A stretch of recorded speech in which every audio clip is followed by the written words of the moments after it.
Praise the Lord, hallelujah. பரிசுத்த ஆவியினால் நிரப்பப்படுங்கள் என்று பவுல் சொல்லுகிறார் எபேசியர் 5:18.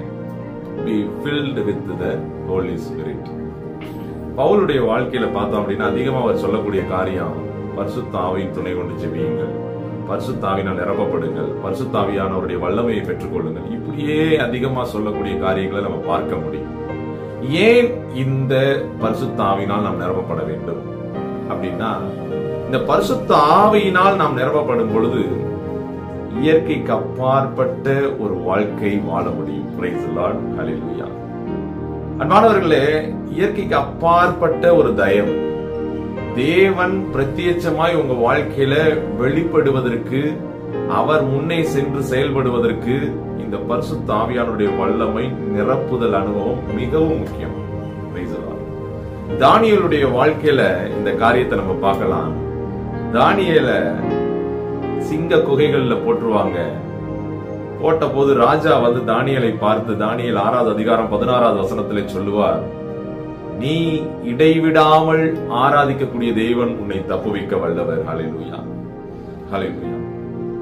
அன்பானவர்களே, தானியேலை ஏன் சிங்க குகைகள்ல போட்டாங்க அப்படின்னா, அந்த தேசத்துல போடப்பட்ட அந்த ஆர்டரை அவர் மீறிட்டார். அங்க சொல்லப்பட்ட யார்ட்டையும் ஜெபம் பண்ணக்கூடாது, யார்ட்டையும் விண்ணப்பம் பண்ணக்கூடாது அப்படின்னு சொன்ன அந்த காரியத்தை அவர் மீறினார். அந்த காரியத்தை ஆர்டர் போட்டது அந்த ராஜா தான். ஆனா அந்த ராஜா என்ன பண்றாரு, அவரை காப்பாற்ற துடிக்கிறார். அந்த 6:14 பாத்தீங்கன்னா அவர் காப்பாற்ற பிரயாசப்பட்டார். எப்படி இந்த பிரயாசம்? ஒருத்தர் போட்ட ஆர்டரை மீறினா அவரை பனிஷ் பண்ணுவாங்க. ஆனா இந்த ராஜா அவர் மேல பரிதாபப்பட்டு அவர் எப்படியாவது காப்பாற்றணும்னு நினைக்கிறார். எப்படி இது ஒரு உலகத்தின் பார்வையில் இது நடக்காது. ஆனா எப்படி நடக்கிறது? எப்படி இந்த ராஜாவின் கண்கள்ல தானியேலுக்கு தயவு அப்படின்னா, 6வது அதிகாரம் 3வது வசனத்துல தானியேல்ல பாக்குறோம், விசேஷித்த ஆவி தானியேல்ல இருப்பதை ராஜா பார்க்கிறார். ஹல்லேலூயா.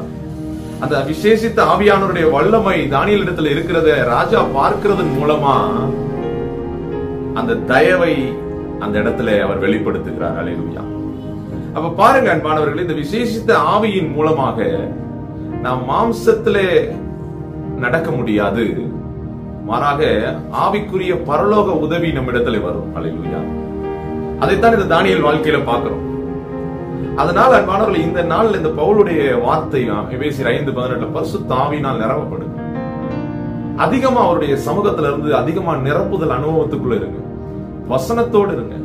அப்படி இருக்கும் பொழுது நீங்கள் எப்படிப்பட்ட பிரச்சனைகளில் நீங்கள் இருந்தாலும் சரி, நீங்கள் எப்படிப்பட்ட சூழ்நிலையில் அகப்பட்டு கொண்டிருந்தாலும் சரி, தானியேல் போல சிங்க குகைகள் இருந்தாலும் சரி, அப்பா உங்களுக்கு தயவு உண்டு பண்ணுவார். ஹல்லேலூயா.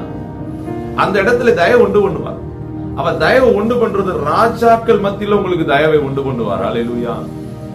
அப்ப யோசிச்சு பாருங்க, இன்னைக்கு ஆவியானவர் நம்ம இடத்துல எப்படி செயல்படுகிறார், அவருடைய ஆவியின் வல்லமையால நம்ம நிரப்பப்படுகிறோமா என்றெல்லாம் சிந்தித்து பாருங்க. இன்னும் பரிசுத்த ஆவியானுடைய அந்த வல்லமையை ரிசீவ் பண்ணல அப்படின்னா அந்த பரிசுத்த ஆவியானவருக்காக வாஞ்சிங்க.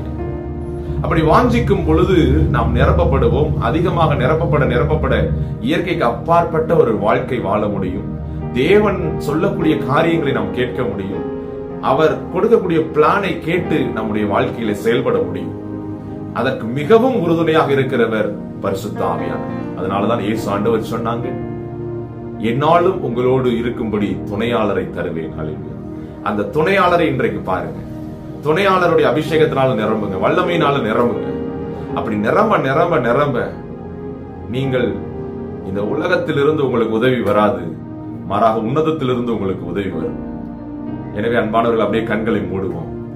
Thank you Jesus, thank you Holy Spirit. Hallelujah. Riba raka shaka raba lata raba rita raba. நன்றி ஆவியானவரே. இந்த வேளையில அப்பா தகப்பனே, பிள்ளைகள் மத்தியில் நீ பேசிக் கொண்டிருக்கிறீர்கள். பரிசுத்த ஆவியினால் நிரப்பப்படுங்க. அப்படி நிரப்பப்படும் பொழுது மாம்சத்திற்குரிய காரியங்களை நீங்கள் நிறைவேற்ற மாட்டீர்கள். நான் உங்கள் மத்தியிலே பிரத்யட்சமாய் வெளிப்படுவேன், நான் உங்களுக்காக யாவையும் செய்து முடிப்பேன் என்று சொல்லி, நான் மனிதர்களுடைய பார்வையில தயவை உண்டு பண்ணுவேன் என்று சொல்லி இந்த வேளையில பேசின தயவுக்காய் நன்றி. அப்படிப்பட்ட மேலான கிருபை உண்டாகும்படியா இந்த வேளையில ஜெபிக்கிறேன். இயேசுவின் நாமத்தில் ஒவ்வொருவரையும் ஆசீர்வதிக்கிறேன், ஜெபிக்கிறேன். எங்கள் ஜீவனும் பரிசுத்தமுள்ள நல்ல பிதாவே, ஆமென். ஹல்லேலூயா. Praise the Lord. God bless you.